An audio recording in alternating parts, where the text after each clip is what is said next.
Yahweh Abba, nandito po ang iyong mga anak. Nagpapasalamat at pumupuri sa iyo. Sumasamba kami mula po sa aming mga puso. Alam namin kung gaano mo kami pinagmamahal at pinagmamalasakit araw-araw. Sa pagsamba namin ngayon, ipuin po ang iyong mga anak. Magpalakas ka sa bawat isa sa amin. Wala kaming magagawa sa ganang aming sarili. Habang kami naglalakbay sa sanlibutan ito, kitang-kita namin kung paano unti-unti nawawasak ang sanlibutan. Subalit hayag na hayag kung papaano mo sinasaklolohan ang lahat ng mga pumupuri sa iyo. Nandito kami para sambahin ka. Pakitanggap po ng aming pagsamba. Opo, nagkulang at nagkasala kami, kaya kami po'y lumalapit po sa iyo ng magalang. Pakipatawad po kaming muli sa lahat ng aming mga pagkukulang.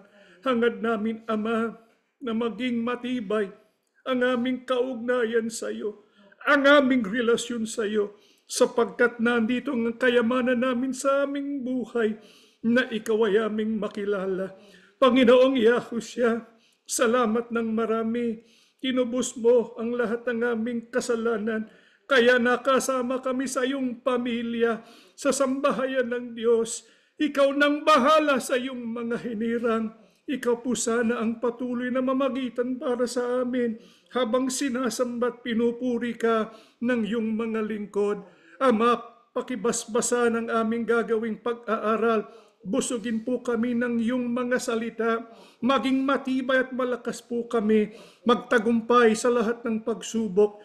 Patuloy pong basbasan ng iyong mga anak na nasa gitna ng mga kalamidad, lalo na sa Pilipinas. Ama, ikaw nang bahala na magligtas sa iyong mga anak. Makapagpatuloy po kami sa mga ginagawa naming pagsamba. Pakitanggap, Ama, ang iniabuli ng iyong mga lingkod. Galing to sa aming puso, akin ang pananampalataya bilang pagkilala na lahat ng bagay ay nagmumula sa iyong mga kamay. Kami po'y sumasampalataya, Ama. Binasbasan mo kaming magkakapatid sa pangalan po ng aming tagapagligtas na si Yahushua HaMashiach. Amen.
Shabbat Shalom sa inyong lahat mga kapatid. Tayo po sa loob ng Assembly of Yahushua ay tumatawag o kaya nagpoproklama sa pangalan ni Yahweh Abba dahil tayo po'y kumikilala na mahalaga ito para sa Kanya.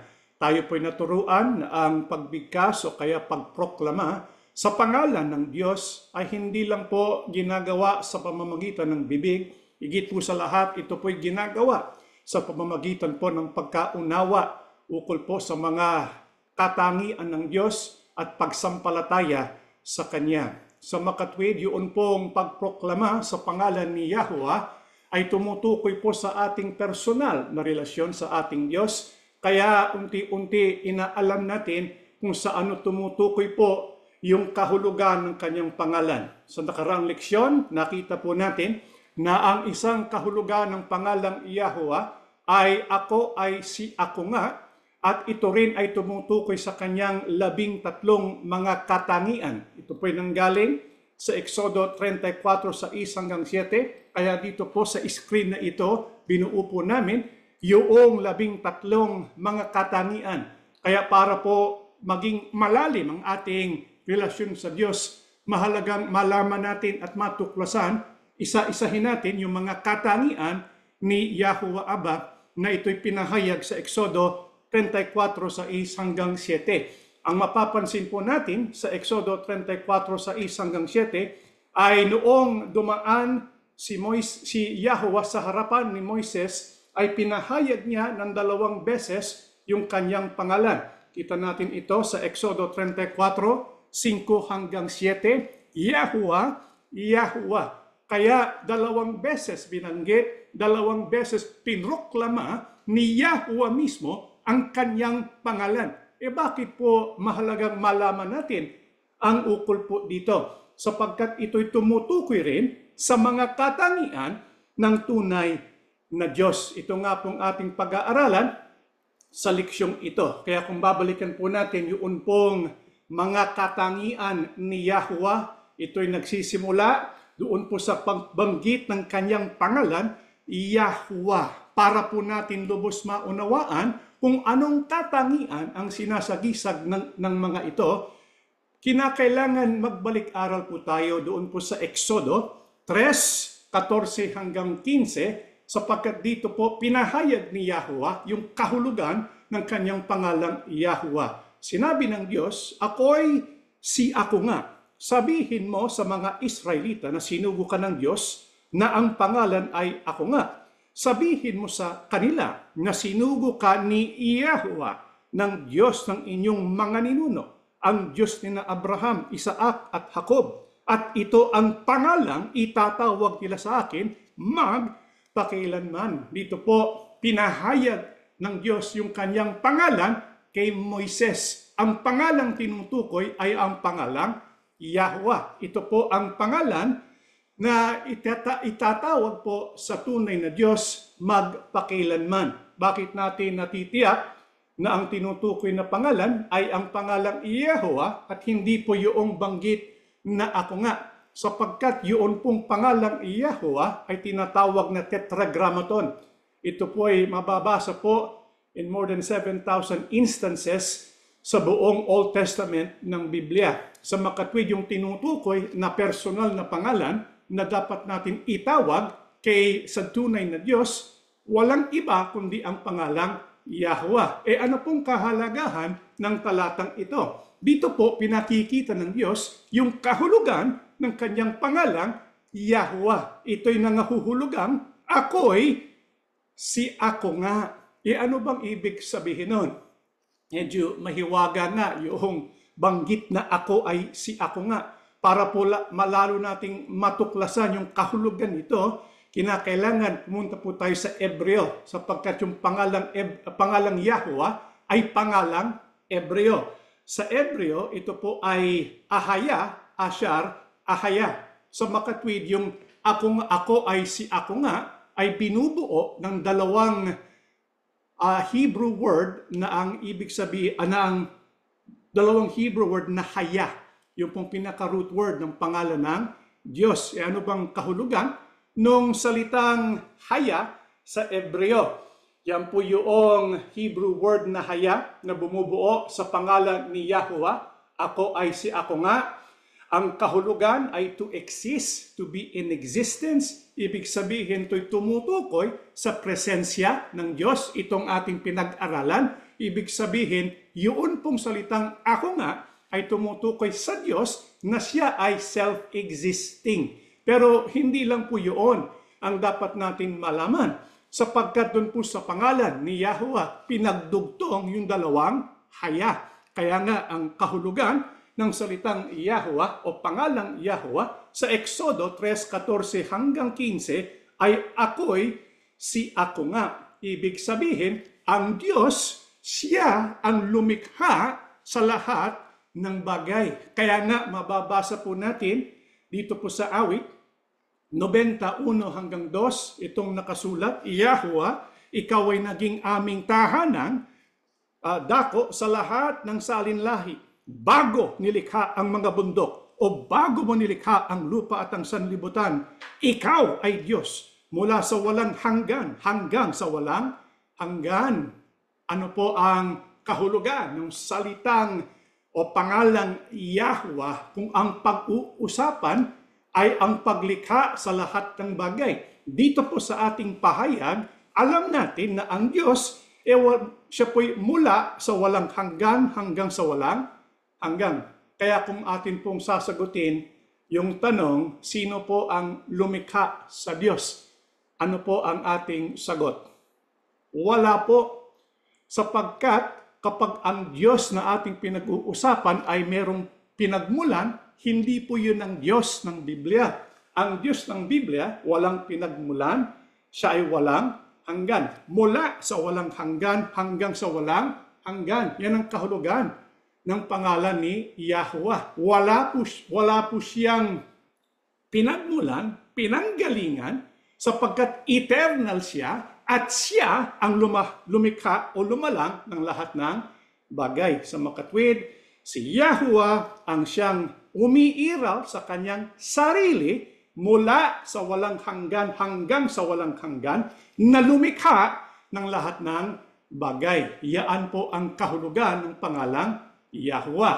Pero alam natin sa Exodo 34, binanggit ni Yahweh na ang kanyang pangalan ay tumutukoy din dun sa mga katangian na binanggit niya, yung 13 mga katangian. Bakit?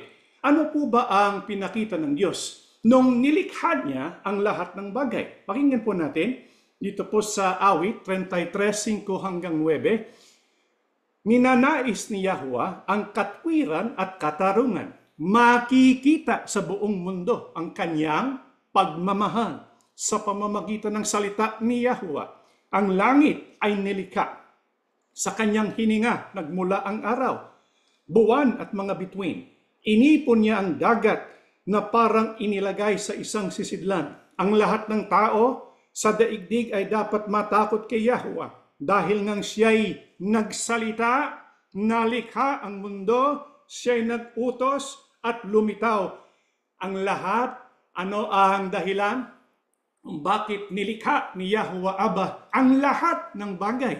Ayon po sa ating binasa, para makita ng buong mundo ang kanyang pagmamahal. Kaya kung itatanong natin, ano bang dahilan? Kung bakit nilikha ng Diyos ang tao? Kung bakit nilikha ng Diyos ang mundo at ang sangkalangitan? Ang dahilan, dahil po sa kanyang pag-ibig. Yan po kasing likas ng Diyos. Ang Diyos ay pag-ibig.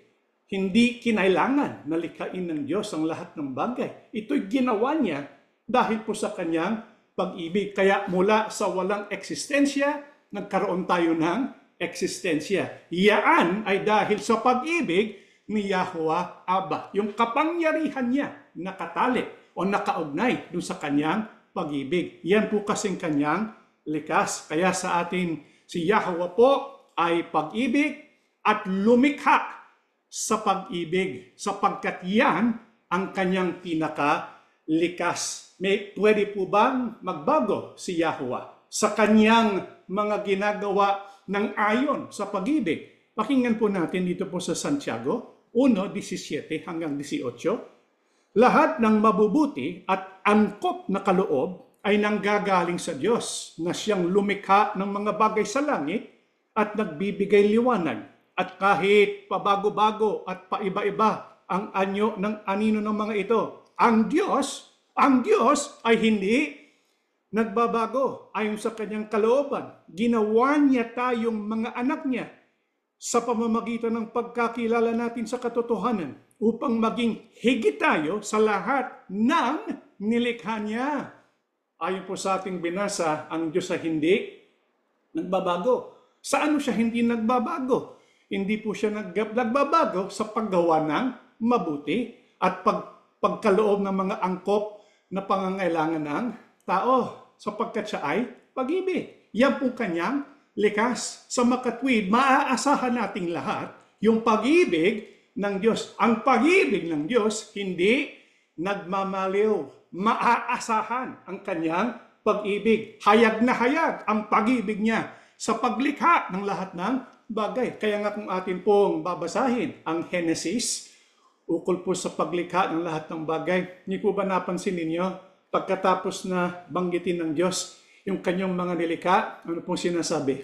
Ito ay mabuti, sapagkat ang Diyos ay mabuti, sapagkat ang Diyos ay pag-ibig. Yaan pong katangian ni Yahweh Abba. Nilikha niya ang lahat ng bagay dahil po sa kanyang pag-ibig. Pero higit po sa lahat, yung kanyang iniibig sa lahat ng kanyang mga nilikha, ayon po sa ating binasa, ay ang tao upang maging higit tayo sa lahat ng nilikha niya. Ibig sabihin, tayo po, mga tao, special po tayo kanino?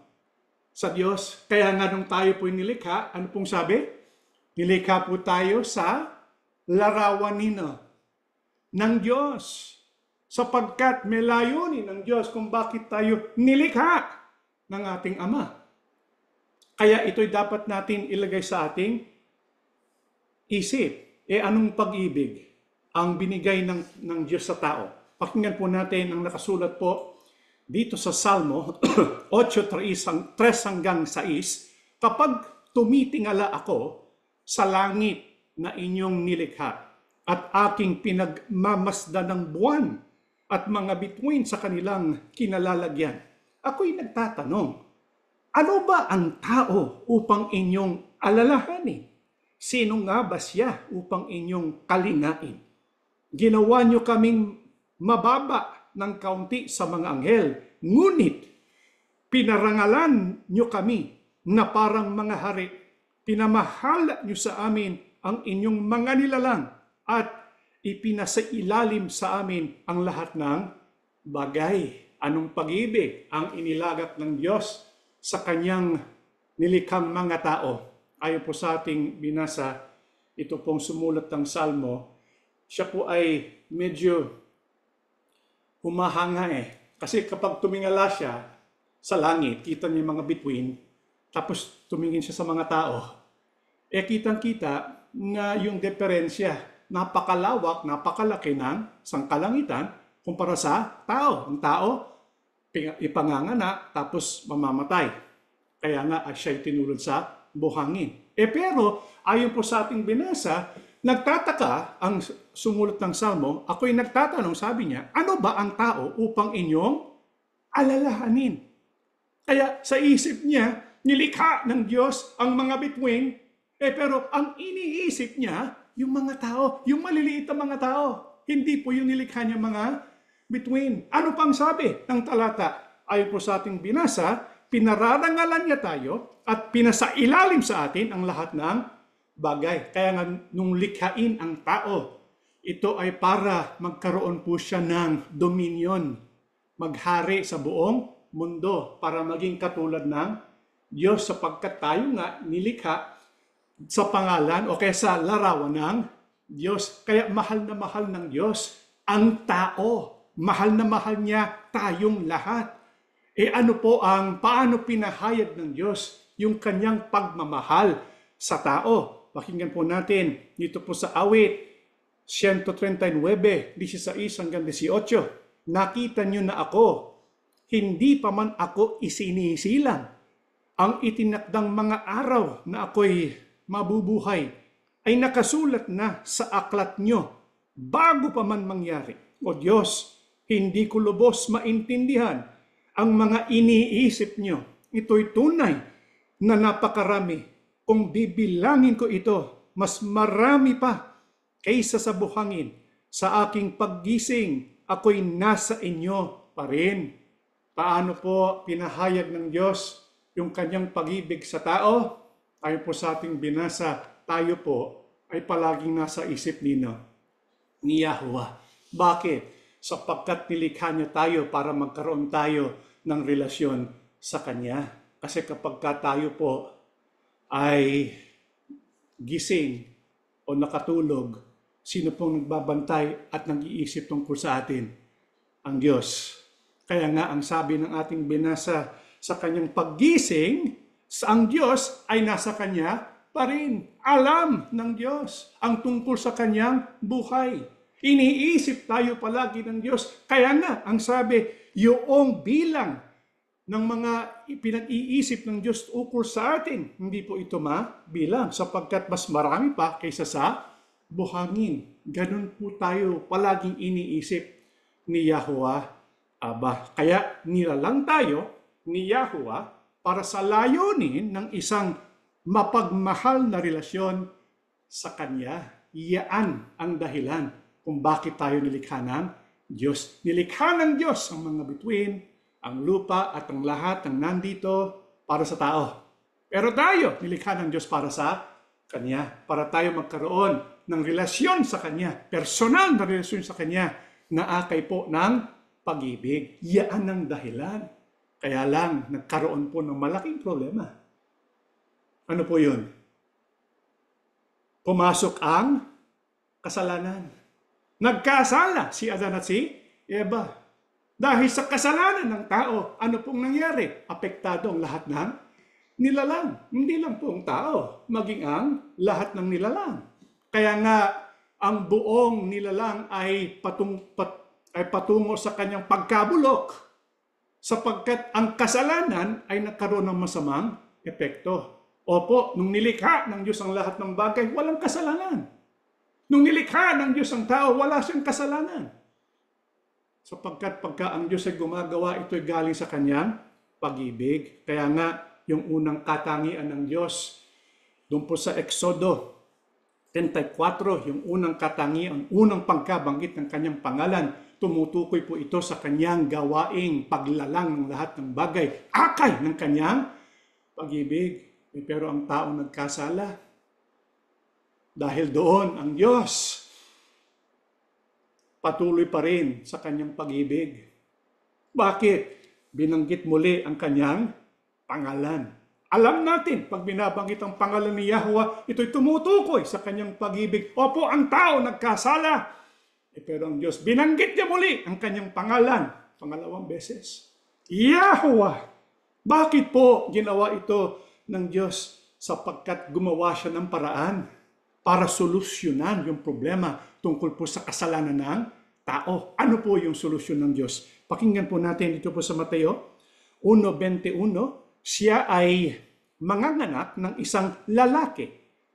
Ang ipangangalan mo sa kanya ay Yahushua, sapagkat ililigtas niya ang kanyang mga tao sa kanilang kasalanan. Binasa po natin ay pahayag ng anghel doon po sa mga magulang ni Yahushua. Sapagkat bago pa nilalang si Yahushua, pinili na yung pangalan. Ang totoo, matagal na pinili na ang pangalan ni Yahushua. Yung pangalan Yahushua, ito'y galing sa Diyos. Hindi po ito galing sa mga magulang ni Yahushua. Hindi po ito galing kay Jose. Hindi po ito galing kay Maria. Hindi po ito galing kay Gabriel. Ito po galing po kanino? Sa Diyos.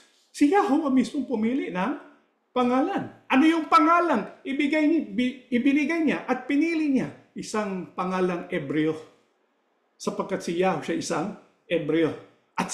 At dahil may magandang kahulugan yung pangalan, Yahushua sa Ebreo. Pero kapag ginawa mong English, Jesus, wala po yung kahulugan. Pero yung Yahushua, meron po yung kahulugan. Anong kahulugan nung pangalan Yahushua? Kaya itong pinili ng Diyos na ibigay doon po sa anak.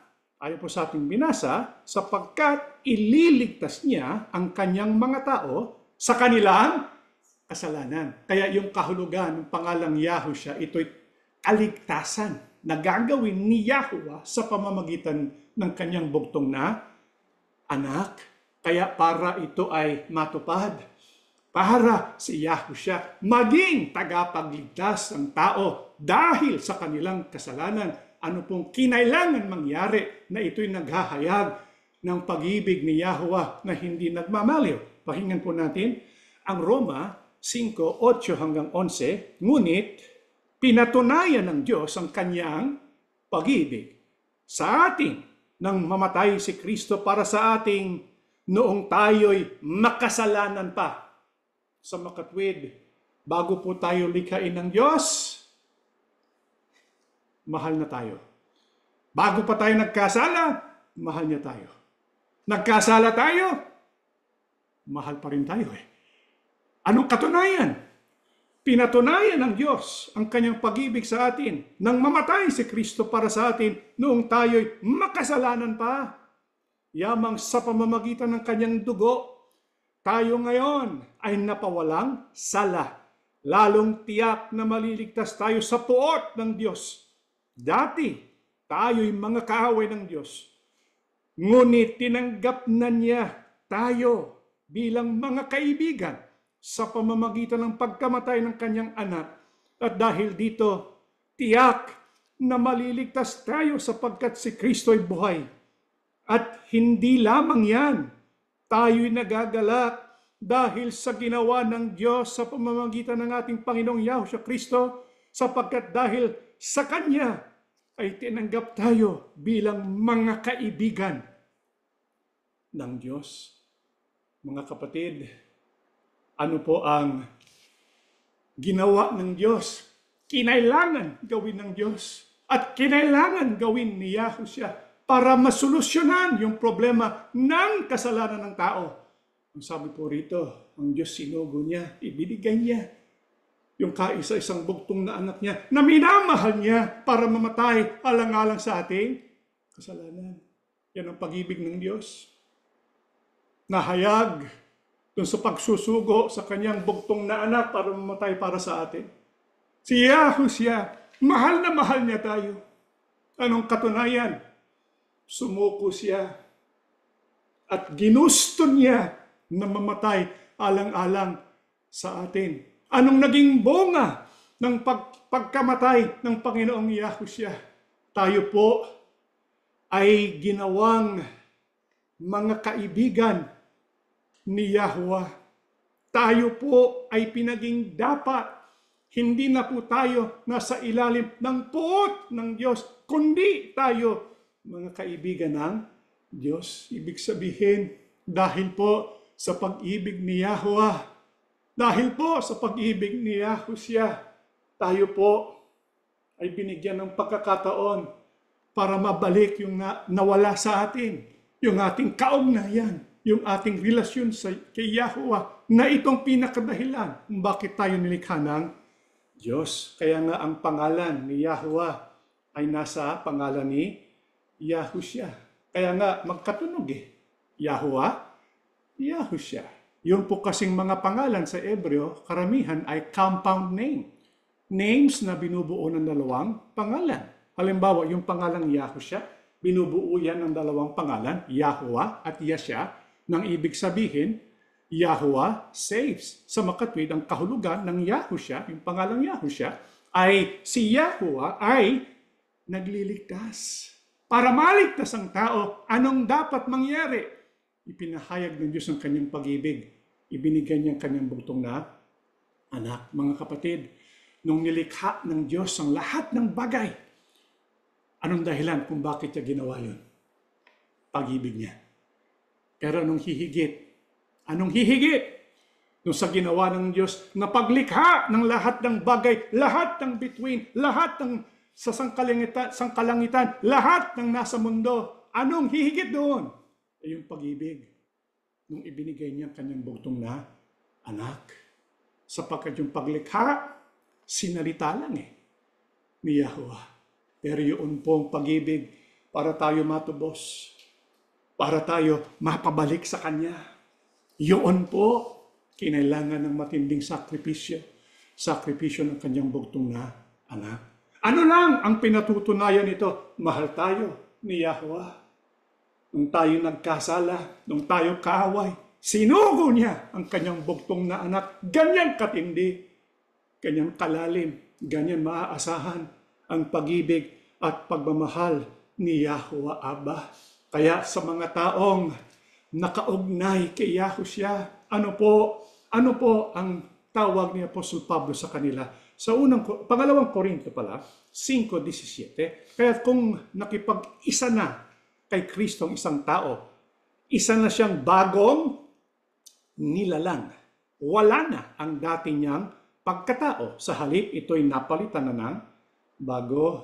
Pagka pala tayo nakaugnay kay Yahushua, sumampalataya tayo kay Yahushua, tayo ay Kanya na. Tayo po'y bagong nilalang. Hindi lang tayo nilalang, bagong nilalang. Kung iisipin po natin, yung bagong nilalang, kung ang pag-uusapan ay ang gawain ng Diyos, mas mabuti pa kaysa sa nilalang. Nilalang ng Diyos ang lahat ng bagay, kasama ang tao, dahil sa kanyang pag-ibig. Yung bagong nilalang, ginawa ng Diyos dahil sa napakatinding pag-ibig niya. Higit pa sa pag-ibig niya nung nilikha niyang lahat ng bagay.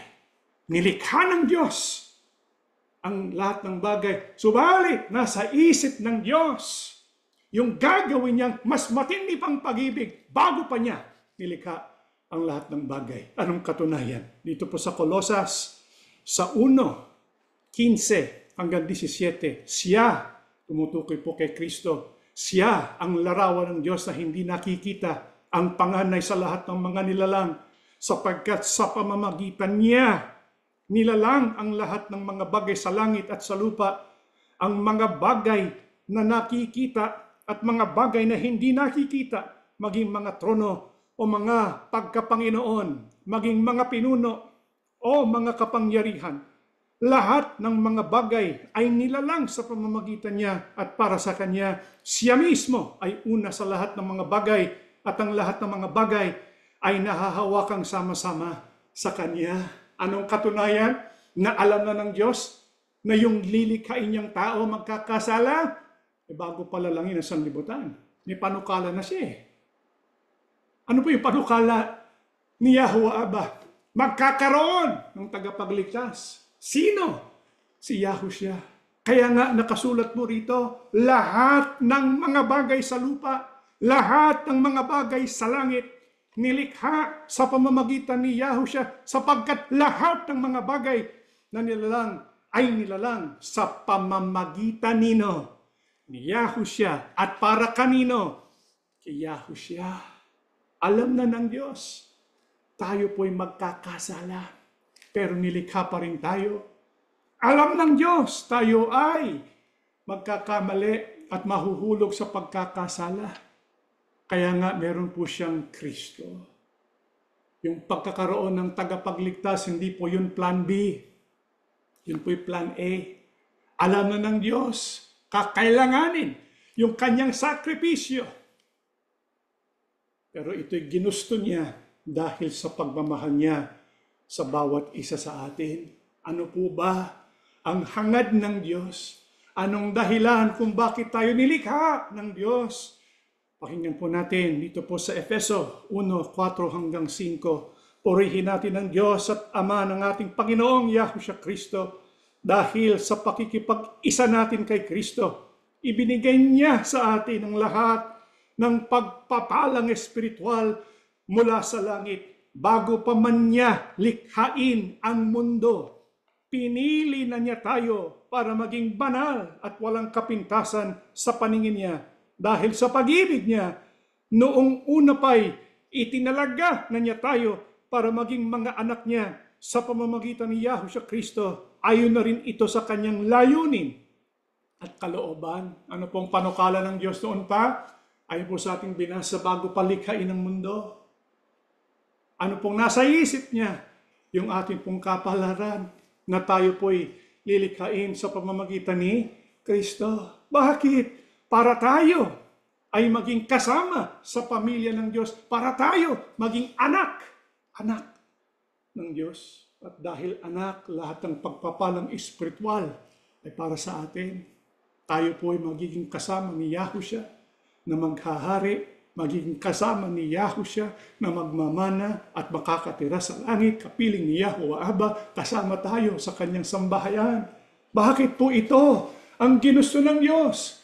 Dahil sa kanyang pagmamahal, dahil sa pag-ibig ng Diyos, hindi lang po tayo nilikha. Tayo po ay nakatanggap ng kanyang sakripisyo. Yun po ay dahil sa kanyang pag-ibig.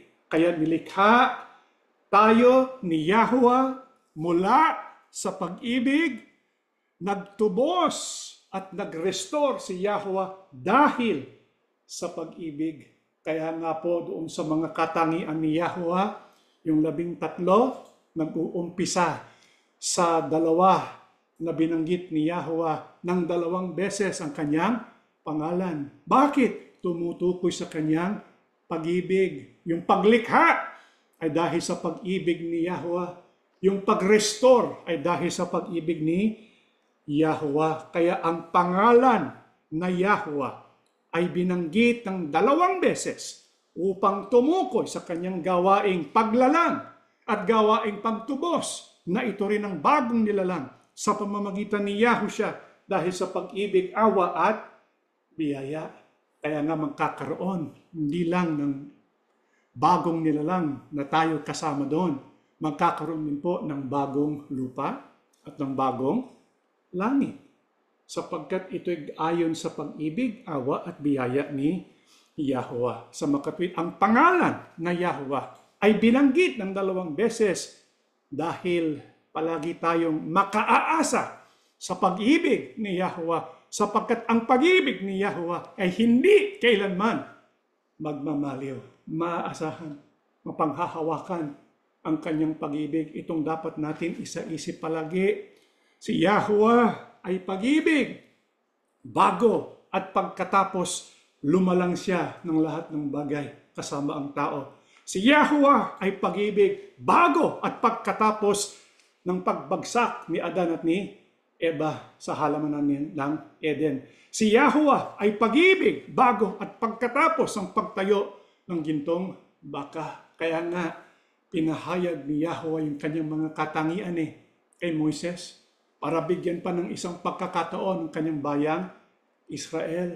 Ang Diyos, maaasahan. Ang pagmamahal niya, maaasahan. Kaya dapat magkaroon po ito ng aplikasyon sa ating buhay.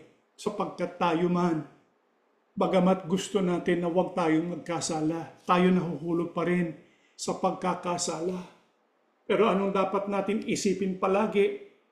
Si Yahweh ay pag-ibig bago at pagkatapos na tayo ay magkasala sa Kanya. Maaari sa araw na ito o kaya kahapon, tayo po'y nagkasala. Opo, hindi natin sinasadya ang pagkakasala. O minsan nahuhulog tayo dahil sa ating kahinaan. Minsan, mayroong mga iba nawawala ng pag-asa, nagre-rebelde. Nagkakasala tayo, nagkukulang tayo. Subalit, kapag tayo nagkukulang sa Diyos, kapag tayo nagkakasala, isipin natin palagi, nung dumaan si Yahweh kay Moses, 2 beses binanggit niya, Yahweh, Yahweh, sapagkat naisip pa alam ng Diyos sa ating lahat, na kahit po sa gitna ng pagkakasala, nakahanda ang Diyos magpatawad, nakahanda ang Diyos na tayo ay makabalik sa Kanya. Kaya nga doon po sa 13 mga katangian niya, binanggit 2 beses, Yahweh, Yahweh. Pero para tayo makatanggap, kinakailangan tayo magsisi. Itong hinihintay ng Diyos, na pagsisihan natin yung ating pagkakasala. Pero anong pagsisisi ang tinutukoy po rito? Ito po ay ang binabanggit natin at pinag-aralan po natin tungkol po sa salitang teshubah. Ano ba yung salitang teshubah? Yung salitang teshubah, hindi po yan basta tatalikod ka sa pagkakasala. Mahalaga po yun. Sapagkat ang tunay na nagsisisi, hindi bumabalik sa kasalanan. Pero higit po doon, yung teshuvah ay tumutukoy po sa pagbabalik ng ating relasyon kanino? Sa Diyos. Nilalang ni Yahweh ang mga tao para sa layunin ng teshuvah. Ang ating pagbabalik sa Kanya, yung salitang teshuvah, ay isang salita na tumutukoy po sa ating relasyon. Tayo po na nagkakasala. Sa tuwing tayo nagkakasala, tularan natin si David na tayo ay lumapit sa Diyos. Bunga ng pagsisisi at hanapin muli ang Diyos at hanapin at hangarin ang Kanyang presensya para ipakita yung pinakamahalaga sa atin ay ang pagsasama ng Diyos. Mga kapatid, sino man na maghahanap kay Yahweh Abba ng buong puso, kung sila man ay nagkasala, matatagpuan nila si Yahweh. Naghihintay lang ang Diyos na tayo lumapit sa Kanya. Naghihintay lang si Yahweh na tayo ay lumapit sa Kanya, akay ng ating buong puso. Maaasahan po palagi Ang pag-ibig ng Diyos, 2 beses binanggit niya, Yahweh, Yahweh, para patunayan, ang pag-ibig ng Diyos ay hindi nagmamaliw.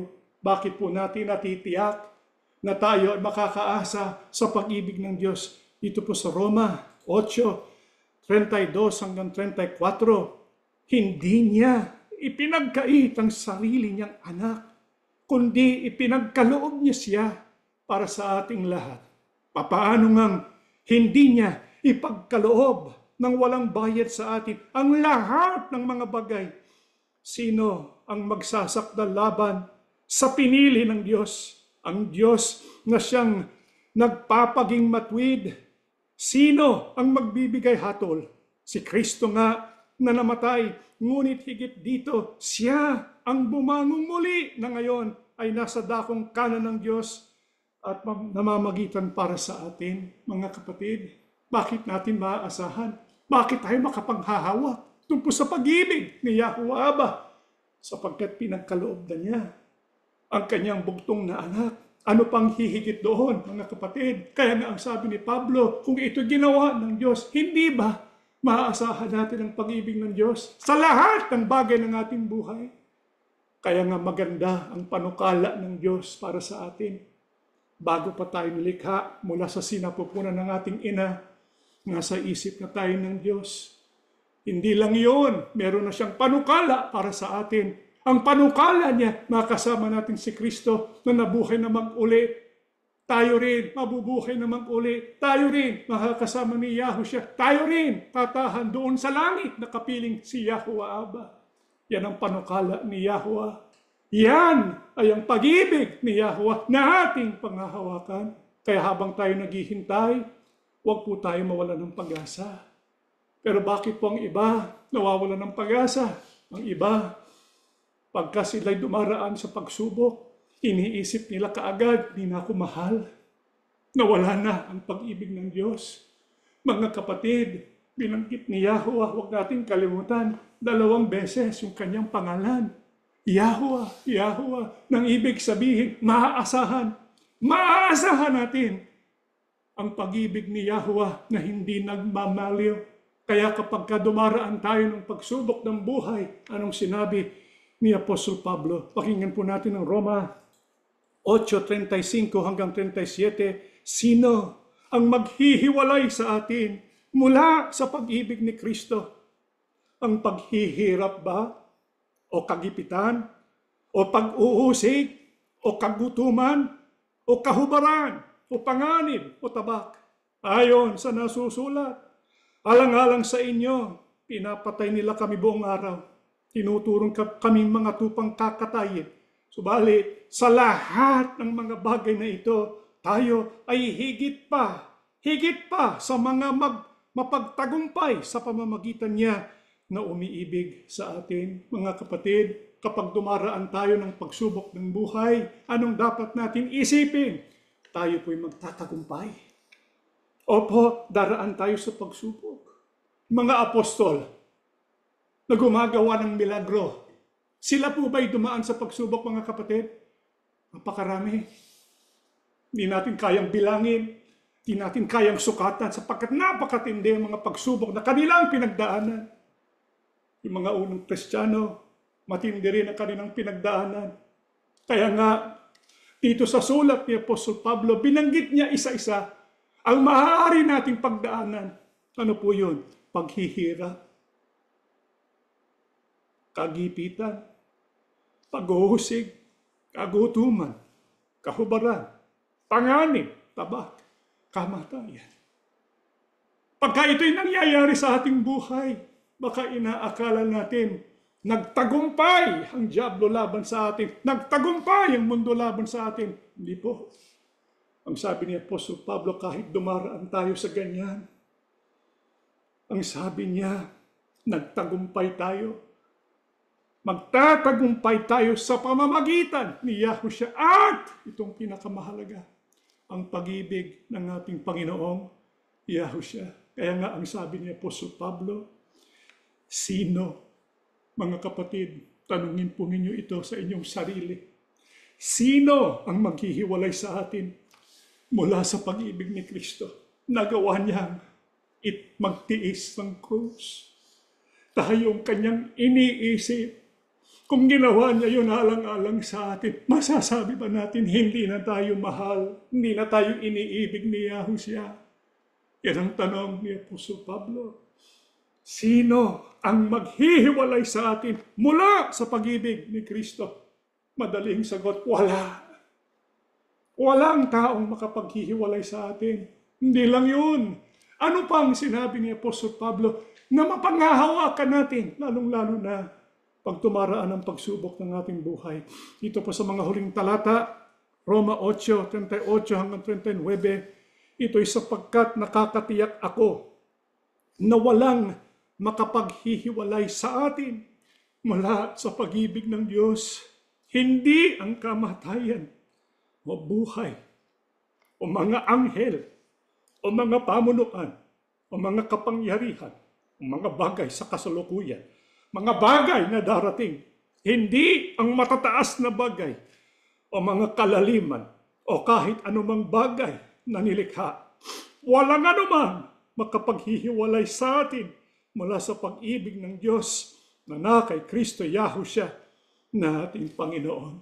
Mga kapatid, ano po ba ang mga alalahin natin? Ano po ba ang naiisip natin na pag-anib para sa atin? Ang sabi po ni Apostol Pablo, mapanghahawakan ang hindi nagmamaliw na pag-ibig ng Diyos. Anong sabi ni Apostol Pablo? Kamatayan. Hindi po yun magtatagumpay. Hindi po yun makapaghihiwalay sa atin sa pag-ibig ng Diyos. Mga anghel, kahit sino pa sila, mga kapangyarihan, mga bagay sa kasalukuyan, mga bagay sa hinaharap, anuman mga bagay na yun, wala sa mga nilikha ang makapaghihiwalay sa atin sa pag-ibig ng Diyos. Kaya alalahanin po natin si Yahuwah at ang kanyang bugtong na anak na si Yahushua. Silang dalawa.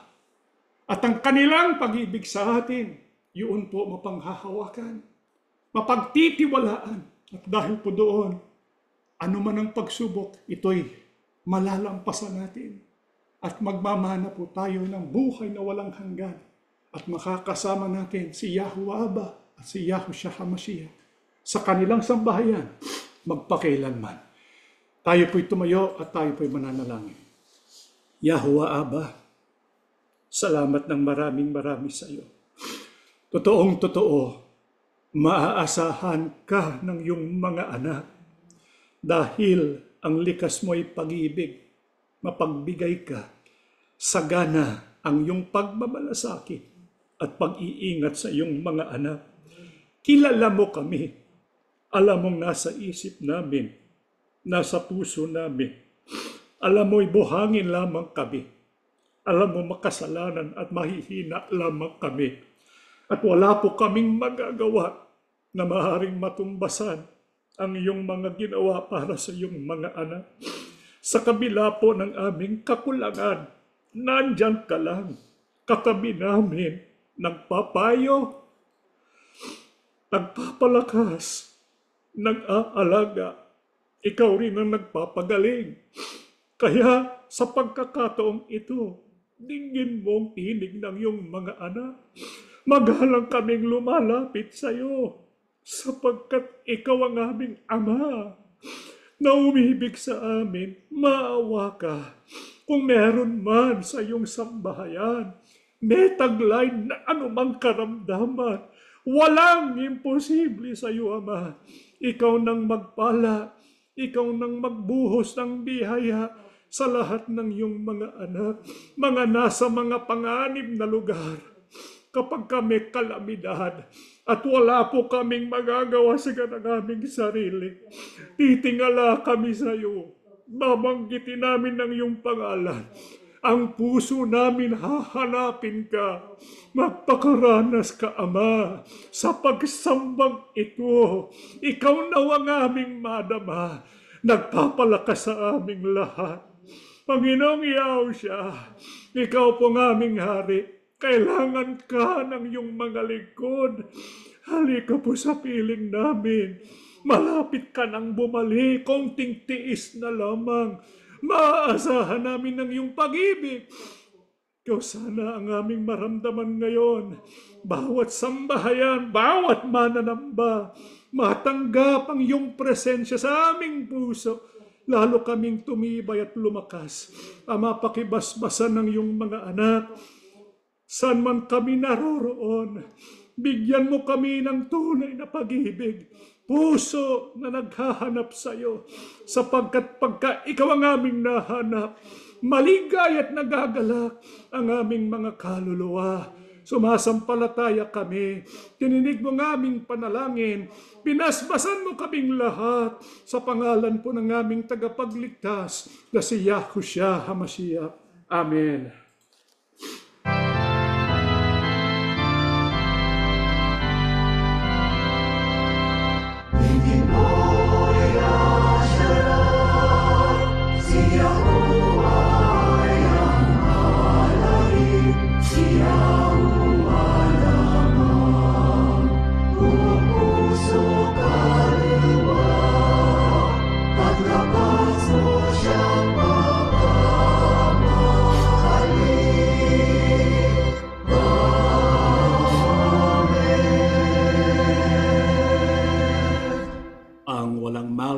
Na pag-ibig at masaganang awa ni Yahuwah Abba, ang biyaya at kapangyarihan ni Yahushua HaMashiach, at ang laging paggabay ng banal na Espiritu sumaating lahat ngayon at magpakilanman.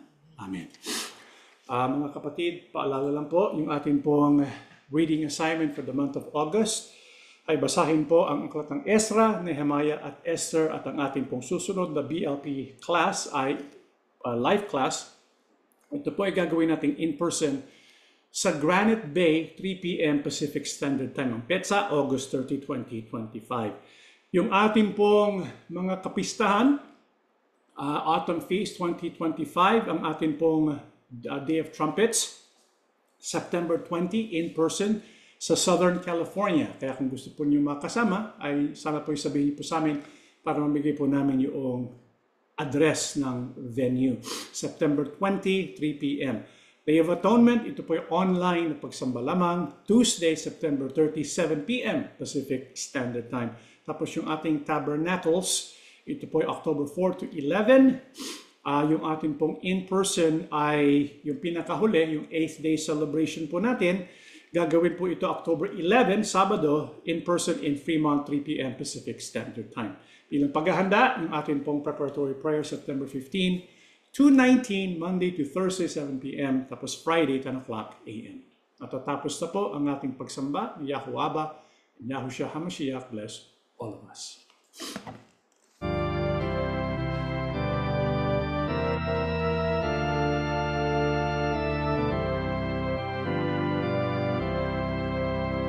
O halina't kay Yahusha'y sumunod, at kami na magkalinga ng Ama. Tuparin ang utos niya, tayo'y magpakatatag, at sa panig natin ang Amang banal. Panghawakan